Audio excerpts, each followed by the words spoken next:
Hello, everybody. Thank you so much for coming to join us. Before we get started, I just want to make sure that everybody can hear me properly, so that way we're not talking to an empty crowd because that's one of the worst things that we could do. So just I have my laptop right here in front of me. Let me know if you can hear me just fine. Let me see who all is actually here with us so far. I'm still learning how to do all this Facebook stuff. It's all still new. Uh, if you joined us yesterday, you'll see that I have a little bit of upgrades as far as our stage. We have a nice green cloth, a black cloth. We have an actual table here with us today, so I'm making some moves in the world. Sound is good. We are good to go. So just want to thank everybody for joining us on this beautiful Tuesday afternoon. I hope your day is going well. Mine is going well. Hope you had something good for lunch. You know, what's today? We're in 2018. This day, back in 1990, did you know that the Hubble Space Telescope started orbiting around the planet for the first time? Did you know that? Well, now you do, now you don't. Either way, it's not about the Hubble Space Telescope. It's not about me today. It is about our guest, Mr. Bryan Wilson. Nice to have you here on the show with us, man. Yeah, thank you so much for having me. And actually, have a little for your first week. I have a little celebratory snack for you here. A K-Cakes chocolate chip cookies, vegan chocolate chip cookies available at the District on Mills. So, wow, little thank you for welcoming me here. And I didn't know this is your best show. I did not know that this was happening today, so y'all are going to have to mind me. I'm going to have some cookie dough in between my teeth. Thank you, Bryan. I appreciate it, man. Appreciate it.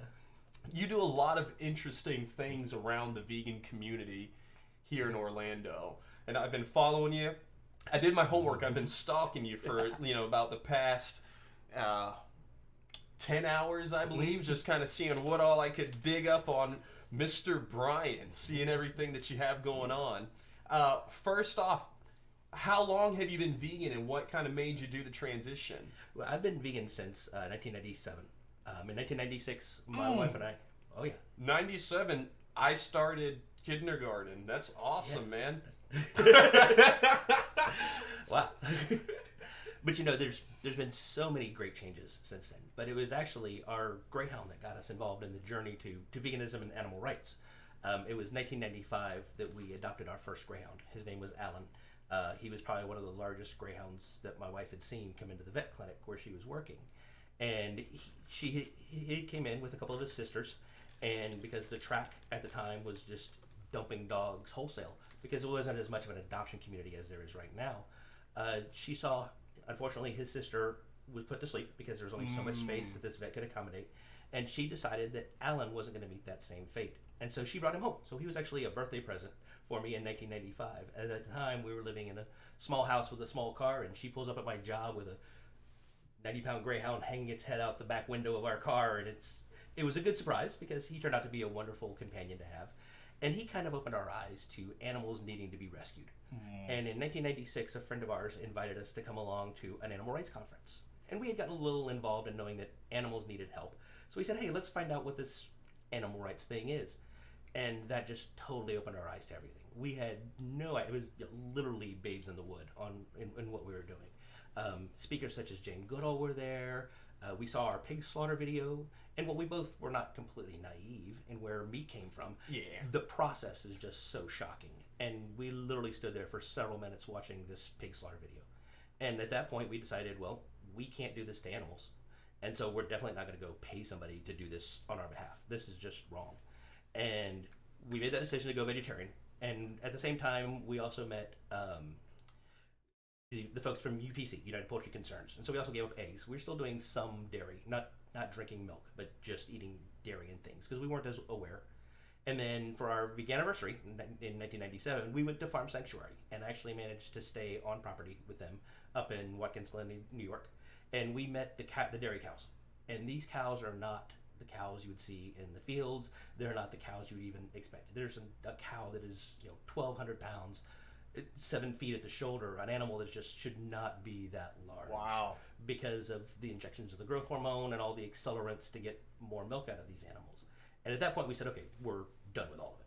that's why veganism is the way to go, and that's why we made that choice. And since then, we have just tried to be a voice as many different ways as we can for protecting the animals, and that's what the Animal Rights Foundation of Florida does. That's actually our motto: protecting and promoting the rights of all animals. And the animals in food production are typically the ones that are most harmed. Yes. And they're the ones that have even the least respect and the least protection, even under law. In many cases, the laws are written in ways that it doesn't protect animals on farms, or in certain cases, it's actually written into the law that says excluding fowl or excluding farmed animals. They'll put in a phrase that will say following standard practice, when a standard practice is beating an animal with a pipe. Mm-hmm. So there's so many reasons for people to go vegan, and ours was obviously the animal focus. Dude, every question that was coming up in my mind, you immediately addressed it. I was going to ask as far as, how long did it take before you started cutting certain things out? I was also going to ask, some people, I meet a lot of animal rights activists throughout the community, and I'll ask them, are you vegan? And the answer is no. Right. And so it doesn't really make as much sense to me whenever they give that.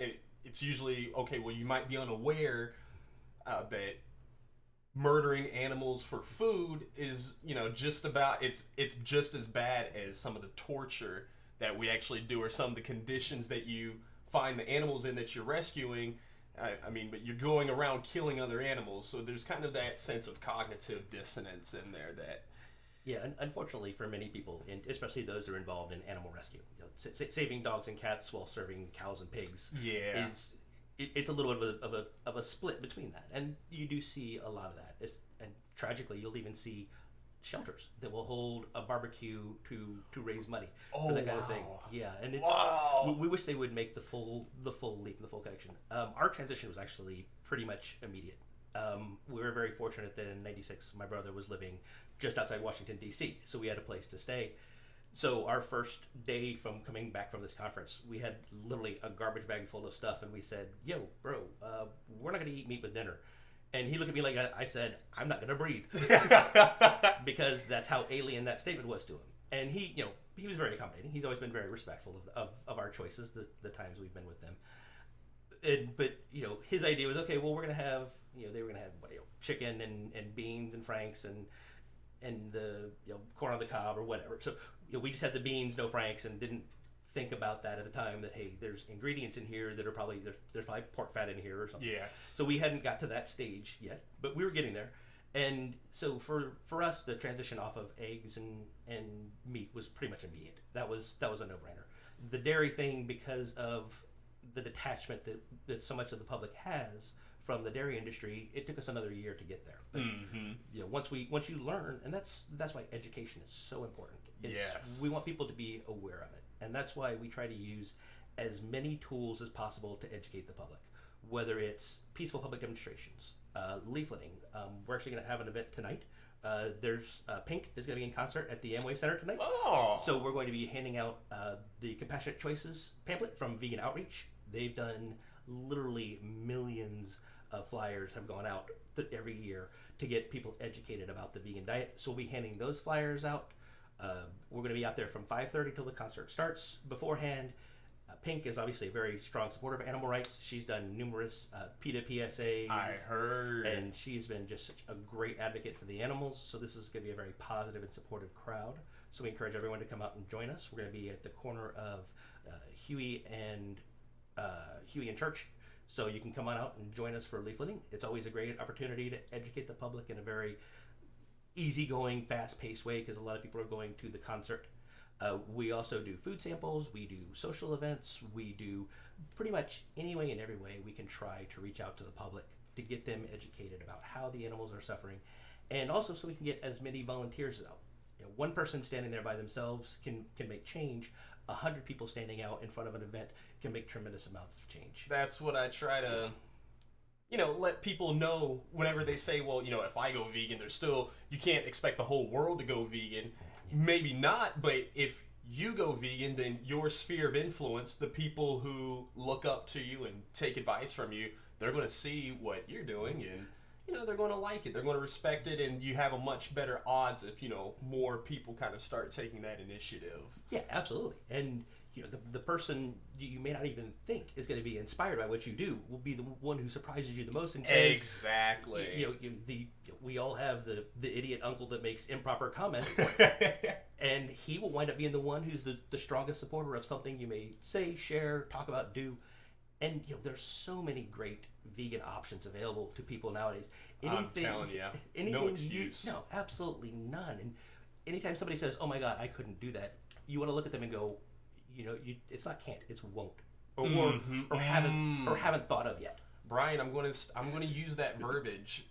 Jessica Santos, she also says, Bryan, you're freaking awesome in all caps. So yeah, Jessica is one of our really outstanding volunteers. She was with us over the weekend at Earth Day, and she helped us out at the table. And so it's always great to hear feedback from our really outstanding volunteers. And she was very instrumental in a number of our campaigns. And so thank you, Jessica. Good to appreciate that. Absolutely. So we have quite a bit more people who've joined us. I'm glad everybody's here.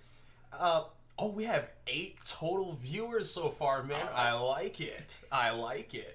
Constant, I have a quick question for you. I can't see me in the thing, but I guess that's fine. Everything's still good, still rolling. Don't forget, there's a delay. Oh, okay. Well then, I won't harp on that. Let's get back to you, Mr. Bryan. Just wanted to make sure everything on the technical end, so that way, whenever we start talking about everything that I really want you to, give to the audience, that they see you, sure, and that they see your beautiful face, man. Appreciate that. ARF, Animal Rights Foundation of Florida. So we are the state's largest organization. We focus primarily here in Central Florida and in South Florida. Our founder, she actually runs a restaurant down in South Florida called Sublime. I don't know if you've had an opportunity to go there. Not yet. It is Florida's premier high-end vegan restaurant. So anything you would have at a high-end meat-based restaurant, you can have at Sublime. They have chicken dishes through the Gardein chicken. They have seitan, piccata, which is one of their top-selling dishes. They have a great organic bar. It's a wonderful atmosphere. It's down in Fort Lauderdale, so it's a great place to go down, and you're literally a stone's throw from the beach at any time. So it's just such a great experience. What was the name of her restaurant again? Sublime. Sublime.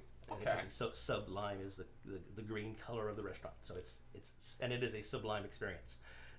There have been frequent celebrities who have came to the restaurant and used their meeting space. She has a small meeting space to one side. From Jackass, Steve-O. He was down there when he was doing his book campaign. He had gone down there for doing a lot of the issues with PETA, and he talked about some of his issues down there. And so he is such an animated character. It's just great fun to watch him speak. And she's also had Paul McCartney has eaten there. He's he's provided some quotes, and he lives here in Winter Park or Winter Garden, I believe, or at least has a house there. He has a house there. One of his stepsons, some relative of his, was going to Rollins, and so I think he bought a home here, so he has some privacy. Because it's tough being a super celebrity, and he actually has been such a great advocate for the animals. He frequently invites different animal rights groups to set up at his concerts. So there's an information table. He'll promote the different agendas and such. Obviously, his charities are tremendously outspoken, and he does a Meat Free Monday campaign. So he and his daughters, Stella and Linda, have done such a great job in advocating for the animals. And Stella has her vegan lines of clothing, shoes. You name it, she's a fashion icon. And I like it. And he is such a great voice for the animals because he's a beetle. We only have unfortunately we only have 2 left. But yeah, so we focus in areas typically that are not being served by other animal rights groups. There's a network of animal rights groups throughout the state of Florida. Here in Central Florida, we focus on some of the most abusive practices of the animals: the circuses, the meat industry, obviously, as we talked about. Greyhound racing and advocacy through our information tables at different art shows, craft fairs, different celebrations like Earth Day and Veg Fest. So it's basically just a 6-foot-long table set up with all of our information. We have everything on there from animals in captivity, food animals, animals in entertainment, you name it, anything that affects the animals, we have some information on how people can help them and what's really going on for them. as far as greyhound races, because I've heard the argument that horses like to run, dogs like to run. Where's the abuse exactly in the greyhound races? The abuse for the greyhounds is from beginning to end. Greyhounds love to run. They do not love to race. The racing aspect of it, and the distinction of that is that an animal that chooses to run or chooses not to run, an animal doesn't get a choice in the race. That box opens up and they are immediately expected to leave that box and in 6 strides be up to 45 miles an hour. And that's one of the reasons why a greyhound is literally dying to run, because every 3 days a dog will lose their lives on a Florida greyhound track. That's according to Florida state records. So we don't have to make claims that are unsubstantiated. The state of Florida provides those substantiations. When they are not racing, they are living their lives in kennels, which are basically a stacked box in one big giant room. And these crates are barely large enough for them to stand up, turn around, or lay down in. They will literally spend most of their entire lives, 20 to 22 hours a day. They're let out a few times a day to relieve themselves. They race once or twice a week, and that's their life until they get disposed of by the racing industry. Wow. Because they're no longer making money, and that's what it's about. So they're truly just like a commodity for this. Oh, yeah, and the industry will even call them greyhounds are racing machines. And well, when you retire, when a casino has a slot machine that isn't paying out, no one cries when you take that out back and throw it in the dumpster. You do the same thing to a greyhound, and you break people's hearts. Yeah. And you break the greyhound's body. I mean, in Seminole County, just a few years ago, we finally got a law passed that would require the dog track to report injuries to the greyhounds while they were racing. And this was through a ballot initiative process. We gathered more than 14,000 signatures of Seminole County voters Nice. to get it before the county commissioners. They looked at it, they said, yep, this is good common sense, let's do it. And so in that time, we learned that practically every single week there's a greyhound with an injury. And some of these injuries are fatal. And all of these injuries are potentially the end of their racing career, which could wind up being fatal because of the greyhound to be disposed of and euthanized. So it's just this industry from beginning to end.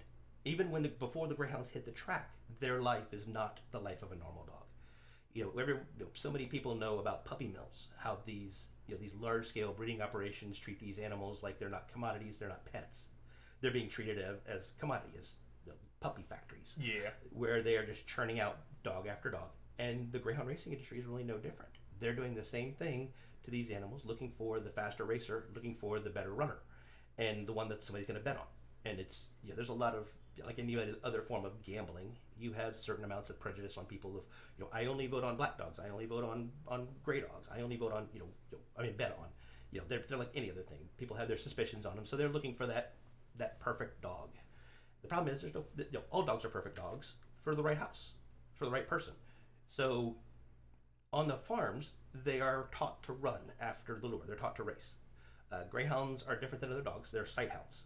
They hunt by sight. They don't hunt by smell like so many other dogs do. And so they see their prey, and they're very focused on what their prey is. But they also don't chase. They cut off the animals. So if you've ever seen a greyhound at what's called a lure coursing event, where they have a set up track for this lure that's usually dragged along by a wire, the greyhounds will chase for a little bit to get the speed of it, and then the greyhound will go to cut their prey off. You have to break them of that habit so they'll run in a circle, so people will bet on these dogs running in a circle. And greyhound racing has had more than 80 years now. It was in the 1920s. I'm sorry, 90 years now. It was in the 1920s that commercial dog racing began. It's had almost a century to clean up its act, and it's done nothing towards that. Yeah. Oh yeah, and it's done nothing. It's obstructed. It's distracted.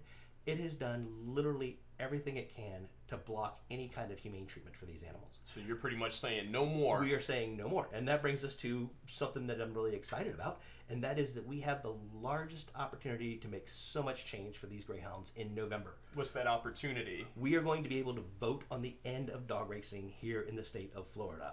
For good, like it'll just get rid of... It will be phased out by the year 2020, so there's enough time for these dogs that are currently on Florida dog tracks to get adopted out.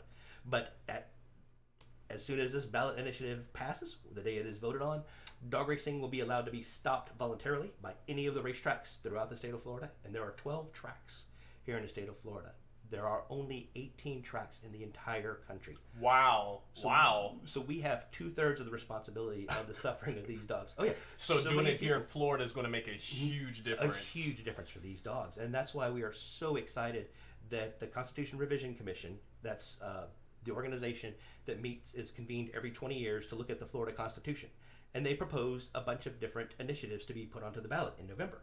One of them was the phase out of dog racing, and it's going to be amendment number 13 on the ballot, lucky 13. So we are encouraging everyone to join us in the effort to get out the vote, and then get out and vote yes on 13. Yes on 13. I can get down with that. Yes, it is the lucky number for the Greyhounds. So wow.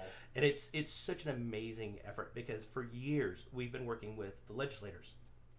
And the biggest problem is that the racing industry will send lobbyists up, and they'll propose other things. They'll say, well, why don't we just try to get this changed or get that changed?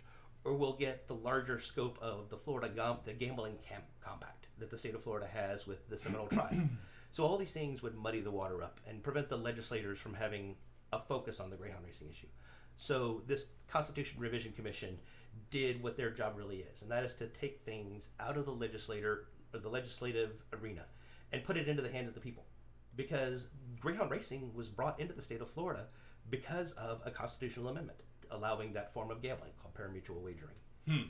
And we wouldn't have dog racing in Florida if we didn't have it in the Constitution. So there are people who say dogs don't belong in the Constitution. Well, unfortunately, the Constitution is the only route that dogs have. And we are so thankful that the CRC has gone to put this before the voters. And we are so hopeful that the voters are going to make the right, the humane, the compassionate decision and vote yes on Amendment 13.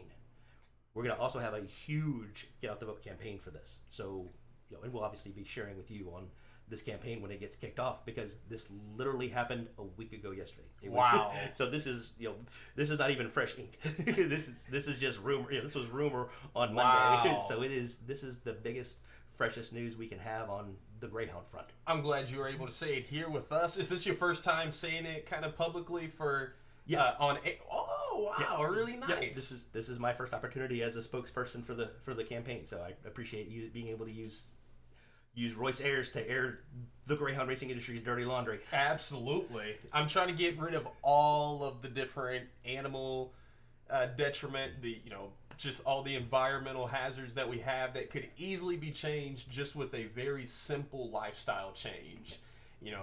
People don't understand how easy it actually is. It's just a mindset thing. I was also reading that your wife and yourself, that you all have converted a lot of people, to a plant-based organic lifestyle. Kind of what do you normally use the animal? I guess kind of the animal basis to do that. We try to use everything. Yeah, for us, obviously, it is the animal issue. That was the one thing, and why we care about it is because of the suffering of the animals. When people do use, if they choose to use health as their avenue, that's a good reason. I don't, be selfish. Want to live longer. Want to live healthier. Type 2 diabetes virtually disappears under a plant-based diet. And that's where I've been kind of, I want to tell more about the animals because that's my strongest passion with it, is doing it for other people. But whenever I feel like sometimes I'm just really selling it to them. If, I'm like, well, it's good for your health. It's going to make you do better, but they don't get to see all of the other issues. But, as they continue, you all are providing different education behind it for them so they can see that there's more aspects to it than just the health. So Sure. Yeah, absolutely. And there's also a number of great organizations that can provide any amount of ammunition that you need to convert people, because a lot of people say things like, oh, I don't have a problem with X or Y or Z, or how can you say this is a healthy diet when you have to be eating supplements, or you have to be doing this, or you have to be doing that. And one of the greatest ones is Physicians Committee for Responsible Medicine, PCRM. They are a organization of doctors and other volunteers, and they will give you the reasons why this the plant-based diet helps you, why going vegan is the way to go, how PCRM. You can PCRM, Physicians Committee for Responsible Medicine. And they have provided they have 21-day transition plans. So for people who say, oh, I'm not going to give up meat, using cold turkey, because that's very derogatory towards turkey, but we want you to give up cold turkey. But there's so many different ways that people can do that. And for many people, the vegetarian diet or the vegan diet is the first step towards awareness of the animal suffering. Yeah. We've had numerous people who have came into our organization through a vegetarian group or through a vegetarian meetup or through a vegetarian dining group of some form. And they've said, hey, I started to be more aware of my food choices, and so I started to be aware of, say, the animals in the circuses, the animals in captivity, the animals that live on greyhound racing farms, the dog trade, all of the different issues of how other animals are suffering beyond the food choices. So it is a good transition for many people who do it for their health.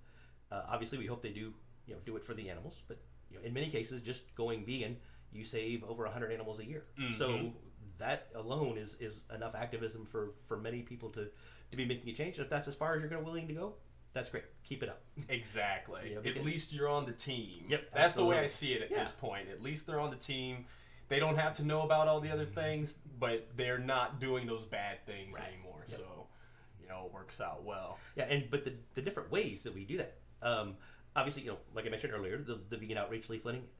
Vegan outreach has a tremendous amount of research that they have done to quantify how their success is and why they continue to focus on the idea that something as just innocuous and innocent as handing someone a leaflet can really have such a long-term effect on someone's life. We also do social events. Every year we do 2 annual picnics. One for Independence for the Animals. We do a vegan cookout at Mead Gardens, and we also do a Thanks Vegan before Thanksgiving. Yep. And so I like that. Yeah, it's fun. It's these are both potlucks. We get the main meals are usually donated, like the veggie burgers and dogs are donated. We'll have the all of the different roasts, which people would be really amazed at the fact that we have like 8 different roasts now that you can choose from. And if you Google, vegan holiday roast, you'll get 10 billion hits. Yeah. So the idea that, I can't go vegan because then I'll give up my holiday traditions is just absolute nuts. And we're very fortunate that we get these donated. So we can offer people a good selection of stuff, whether you like tofurkey or you like Gardein or you like field roast or you like your own recipe, or people will bring, because it's a potluck, we get people bringing Puerto Rican dishes, we get people bringing Spanish, South American dishes, you name it, we've got it at these picnics. And so it's a great opportunity to try so many different varieties of good food. And that's what it's about. Vegan is not denying yourself anything. It is a choice. Every time someone picks up a fork, 3 times a day, we make a choice. Does something die? Does something not die? We believe that things shouldn't die for our taste, because taking plant proteins, feeding them through animals, and then eating the animals is a terribly inefficient way of getting your protein. Just go straight to the plant source. Mm-hmm. 3 of the top land animals are vegan. The gorilla, the elephant, and the rhinoceros. None of those eat other animals. But where do they get their protein? Where do they get their protein? If I had a nickel every time I had that, you'd have a bigger studio. I'll take it. I will take it. But it's that kind of thing and it's that thinking that has really been so hard to overcome. And that's one of the reasons why we also encourage people to go into the schools. Humane educators throughout the country go into schools and talk about the vegan diet. And some of them focus on the animals, some of them focus on the health, some of them focus on, we try to focus on a combination of the two, because we don't have a formula. There's no, if we had a formula on this is how you can make someone vegan, my personal journey is probably different from your personal journey, who's probably different from all of the people we have watching right now or watching in the future. So all of our journeys have been different, but we want to make sure that we get everyone as far along that journey as possible, because the end result is the animals stop suffering. Yes. And that's what's important, is we just want the animals to stop suffering and stop the businesses that are causing that suffering. So we do food samples, show them the food. We do leafleting. We'll do the social events. We will join with other organizations to do their events to try to just broaden the horizons. Because if we had a formula, we would distill it down to a very sharp edge, and we would have cut out this animal suffering a long time ago. Amen. Bryan, we are just about all out of time, man. Oh my gosh, how hour flies fast. Don't you love how it really does fly by fast? Yeah. But you had a lot of great, important information, so want to give you about 30 seconds to kind of just give some of the highlights of what everybody should take away from you today. Yeah, absolutely. So we want people to be more involved in their community, and how you can change your community to be more humane, more of a compassionate community. One of the ways that we are trying to advocate for that is by passing humane laws. It was just last month that we got Seminole County to be the second county in the state to ban the retail sale of dogs and cats. So many of these businesses rely on people making impulse buys to these dogs and cat stores that still continue to exist. Seminole County had none, and now because of this legislation, they will never have any. So we made it a law against that. So passing humane laws is incredibly important to the long-term protection of the animals. We also encourage people to join us on our Facebook. It's Animal Rights Florida is the local Facebook group for Animal Rights Florida. Yeah, so join us and see about all of our upcoming events. We have a circus coming to the Kissimmee area. They unfortunately still do travel with performing animals. There's still a few circuses that are left. Obviously, Ringling Brothers will no longer be an issue for us. They were just not that long ago. They decided here in Florida. It was actually here at their Orlando show that they announced, wow, we are going out of business. And we had a party the next day, and we had a lot of very upset patrons who said, I believe it. You put them out of business, and we're like, no, they put themselves out of business. Yep, they didn't ever update and upgrade. Get with the times. Cirque du Soleil is an amazing show occupying incredibly expensive real estate in Disney Springs. So there's the right way to do the circus performers where it's all voluntary. And obviously we want to keep people encouraging to do the vegan thing. As I said, tonight we've got the leafleting opportunity. We have a number of other opportunities for people to educate the public through leafleting. We also have one event.